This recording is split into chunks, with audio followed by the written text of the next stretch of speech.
अस्सलामुअलैकुम। उम्मीद है तमाम दोस्त खैरियत से होंगे। अच्छा, लेक्चर नंबर 2 की वीडियो नंबर 2 रिकॉर्ड की जा रही है। एक university airport campus business law and taxation की क्लास है ये।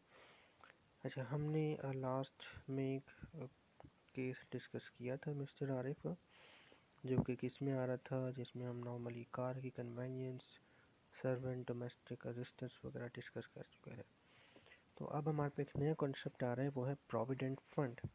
तो प्रोविडेंट फंड को हम रिटायरमेंट प्लान भी कहते हैं। इसकी थोड़ी सी जो भी कंडीशंस हैं वो डिस्कस करके फिर हम न्यूमेरिकल पे जाएंगे।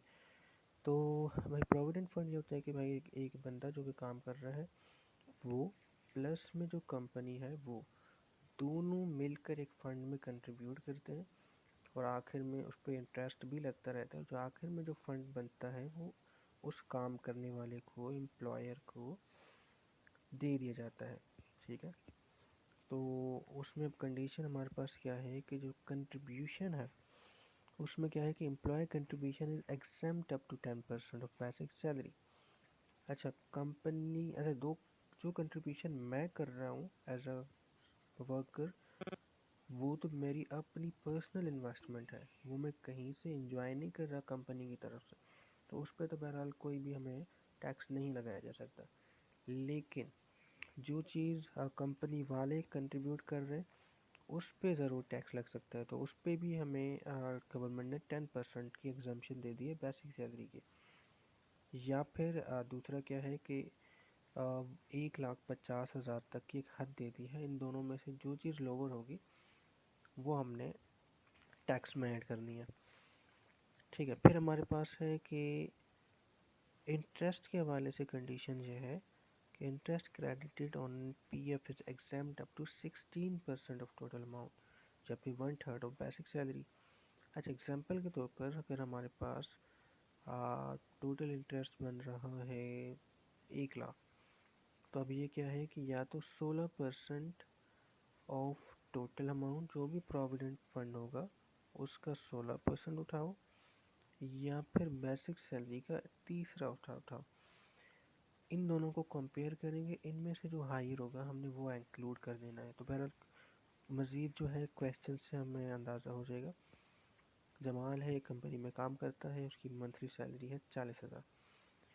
फिर उसने क्या किया, एक प्रोविडेंट फंड में हिस्सा मिलाया उसने और कंपनी ने मिलकर, जिसमें जमाल को हर महीने 11% देने हैं और उतने ही उसकी कंपनी को देने हैं।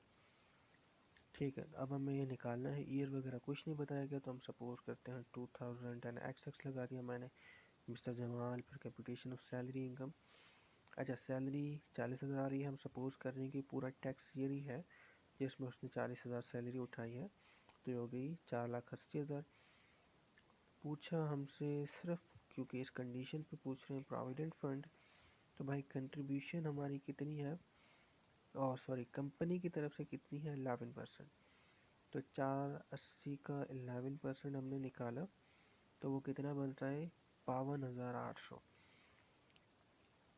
और हमारे पास ऊपर जो कंडीशन थी वहाँ पर दो चीज़ें थी, या तो हमें क्या करना था 10% ऑफ बेसिक सैलरी, या फिर 1,50, इन दोनों में से जो लोअर होगा वो हमने इसमें से माइनस कर देना है।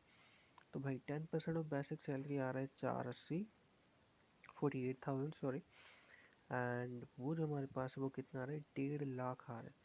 तो 1.5 लाख और 48,000 में से लोअर डेफिनेटली 48,000 है, तो हम इसको माइनस करवा देंगे तो हमारे पास आ जाएगा 4,800। तो जस्ट सिंपल आंसर है, इन दोनों को प्लस करवा दिया, हमारे पास टैक्सेबल सैलरी आ गई 484,800। ठीक है, तो अच्छा, इस कंट्रीब्यूशन में हमने ये देखा था कि एग्जाम्पशन कितने की थी, 10% की, मिल कितना रहा है 11%। अगर हम इसको डायरेक्टली भी माइनस करवाते 11% माइनस 10%, तो 1% ही बचता ना, जो कि 4,800 ही रहता। ठीक है, एंड हमारे पास इसी से मिलता जुलता एक दूसरा सवाल है, तो इसी पे हम वीडियो ऐड करेंगे, एंड लास्ट में हमारे पास पेंशन और ग्रेचुटी है, उस पर हम एक लास्ट वीडियो बना देंगे। तो बहरहाल काजम है, एक मैनेजर के तौर पे काम कर रहा है, तनख्वाह है 45,000, फिर वो एक प्रोविडेंट फंड में पार्टिसिपेट भी करता है 11% के तौर पे। फिर कंपनी भी उतना ही पे कर रही है। फिर उसे एक फंड मिलता है, अच्छा जो उसका एक्यूमुलेटेड फंड बनता है वो कितना है, 2,36,000, बल्कि 23,60,000। और उसको जो इंटरेस्ट मिला है इस टोटल अमाउंट पे वो था 3,77,600, यानी 23,60,000 के अमाउंट पे जो इंटरेस्ट था इसी में जो इंक्लूड है वो है 3,77,600। Same mister Kazim tax year computation वाला, बेसिक सैलरी है 45,000, 12 से मल्टीप्लाई कर दिया। फिर हमने क्या किया, एम्प्लॉय कंट्रीब्यूशन जो हम लास्ट क्वेश्चन में कर चुके हैं 11% थी 54,000 की, तो हमारे पास आ गई 59400। एग्जाम्पशन थी 10% की या फिर 150, इन दोनों में से जो लोअर है, तो डेफिनेटली लोअर हमारे पास 54,000 है, उसको माइनस करवा दिया तो पीछे रह गया 5,400। फिर हम नीचे आते हैं, इंटरेस्ट क्रेडिटेड। अच्छा, इंटरेस्ट हमारे पास प्रोविडेंट फंड में था कितना, जो मिला था 3,77,600।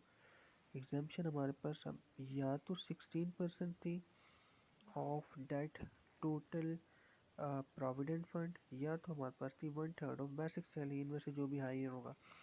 तो हमने दोनों को कैलकुलेट किया तो हमारे पास जो 16% था इसका 236,000 का, बल्कि 40 का, वो था 377,600। जबकि हम इस पे जब आए तो 1/3 ऑफ बेसिक सैलरी था, वो था 1,80,000, तो हायर ऑफ हमारे पास था 377,600। इन दोनों को माइनस किया तो हमारे पास ज़ीरो आ गया। तो बहरहाल वैल्यूज़ को प्लस किया तो हमारे पास आ गया 545,400। तो इस वीडियो को वहीं पे ऐड करते हैं और अगले जो कंसेप्ट पेंशन ग्रेचुटी उनको हम एक अगली वीडियो में डिस्कस करते हैं। Thank you.